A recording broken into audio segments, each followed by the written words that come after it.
બોલો અંબે માત કી. અવાજ આવવો જોઈએ.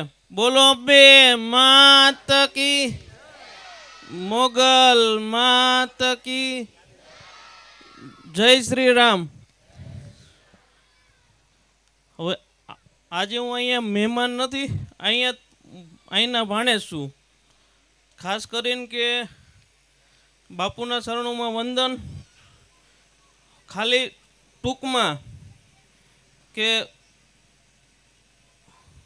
બે બાપુએ જે વાત કરી ગાડીની, તો હું તો એક ક્ષત્રિય સમાજ તરીકે અને અહીંના ભાણેજ તરીકે આપું અલગ વાત છે, પણ મારું આખું ગ્રુપ છે આદિત્ય અને શિવશક્તિ, બે ગ્રુપ.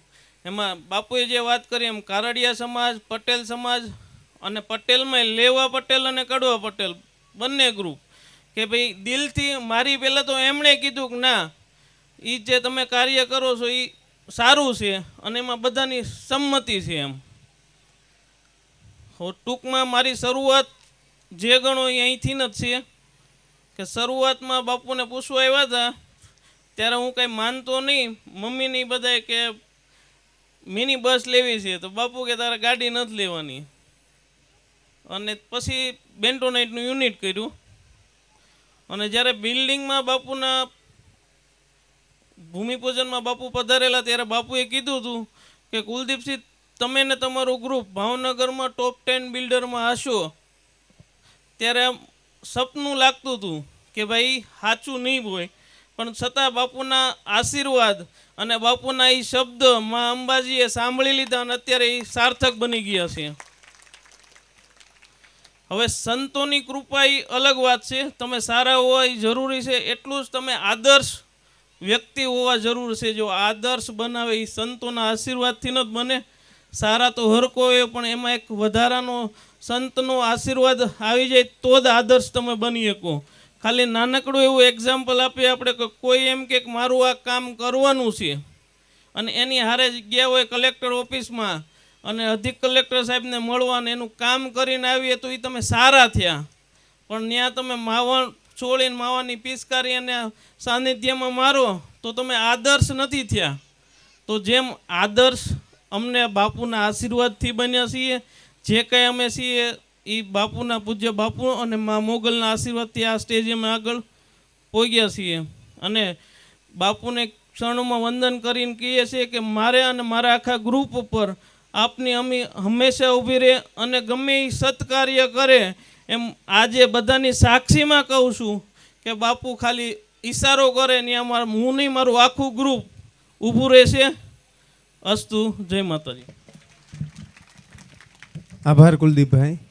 હવે ભાઈઓ બધા પ્રસાદ લેવા માટે પધારે. બહેનો થોડી વાર અહીંયા કીર્તન કરે તો ભાઈઓ બધા પ્રસાદ લેવા માટે પધારે.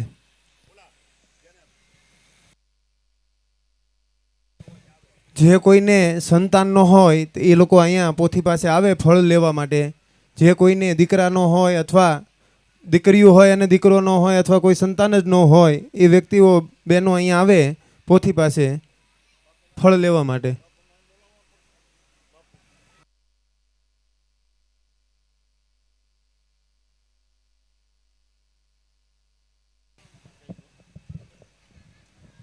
જેને દીકરો ન હોય, સંતાન ન થતા હોય, એ બધાય મોરબીવાળા જે મહેમાનો છે એ પણ આવે. અને જે બહેનોને કાંઈ પણ તકલીફ હોય તો અહીંયા આવે. પૂજ્ય બાપુ ફળ આપશે માં અંબાજીનું, અને એની આશા એના મનોરથો પૂરા થાય. કારણ કે હમણાં કુલદીપસિંહજીએ અમારા ભાણુભાઈએ કીધું કે બાપુ જે કાંઈ આશીર્વાદ આપે છે એ થાય જ છે. તો કોઈએ સંકોચ નહીં રાખવો અને આમ લાઈનમાં બાપુ પાસે આવતા જજો. બાપુ આપને ફળ આપશે. બોલો અંબે માં. હિંમત સાઉન્ડ, ગોપી સ્ટુડિયો, મંડપ, એમાં મહેશભાઈ તો અમારો ખાસ સેવા કરનારો છે. તો આ અમારું જ છે. અને બાપુ જે કાંઈ પ્રસાદ આપે એ પ્રસાદ અમે લઈ જઈને આખું વરસ નીકળી જાય એવી પૂજ્ય બાપુની કૃપા છે. તો બધા જ બહેનો ફળ લેજો. ધન્યવાદ. અસ્તુ.